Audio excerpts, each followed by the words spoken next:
Right, I was just down here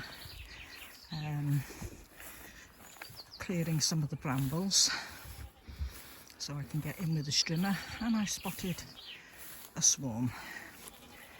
One of the hives has swarmed. And they were all clustered on this post.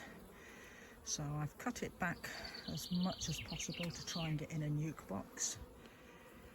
Knocked a lot of them in, and now you can see they're making a little bridge for everybody to follow. So I'm guessing when I knocked